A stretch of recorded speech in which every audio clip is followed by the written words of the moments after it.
Sasa hivi kumekuwa na mahubiri mengi yatokanayo na wanaharakati uchwala, ama ya watu wanaojiita wanaharakati.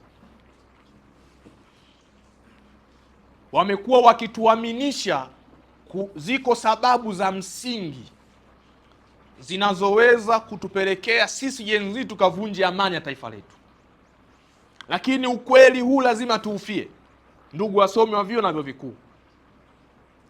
Hata kwa zile sababu wanazosema za msingi za kupelekea sisi tuvunje amani yetu, bado hazina uwezo wa kutupa uhalali wa kuvunja misingi ya amani ya taifa letu.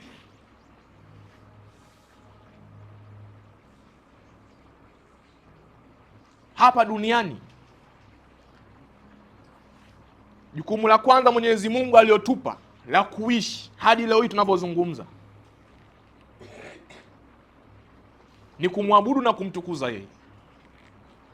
Yaani kila iendapo leo, hakikisha kwa maisha yako, kwa maneno yako, kwa fikra zako na akili zako, umtukuze Mwenyezi Mungu na kumwabudu. Hilo ni jambo la kwanza. Jambo la pili alilotupatia Mwenyezi Mungu hapa duniani ni kutumia fikra na utashi uliokuwa nao kutatua changamoto mbalimbali zinazoikumba dunia ya sasa, ili wale wa dunia ya kesho waone kitu tulichokifanya kwa ajili yao. Kwa maneno mengine makali lakini ndio ukweli, sisi ni waandaaji wa binadamu wajayo ndani ya dunia hii ya sasa. Kwa sababu hata sisi hapa tulipo kuna watu walikuwepo wakaiandaa hii dunia ambayo mimi na wewe leo hii tumekutana tukazungumza, na hao watu sasa hivi hawapo.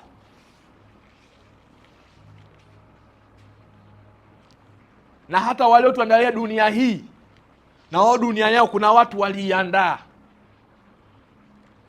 na sasa hivi tunapozungumza hawapo. Na uandaaji wa mazingira ya dunia ya sasa kwa ajili ya kizazi kijacho ni kutafuta suluhu njema ya kukabiliana na changamoto kadha wa kadha zinazokumba dunia yetu. Sio kutatua tu changamoto, lakini tutatue kwa namna iliyo njema. Hakuna changamoto yoyote inayoweza kutatuliwa kwa misingi ya sayansi ya utatuzi wa migogoro na changamoto ndani ya dunia hii inayotoa upenyo wa kuwagawa watu badala ya kuwakusanya watu.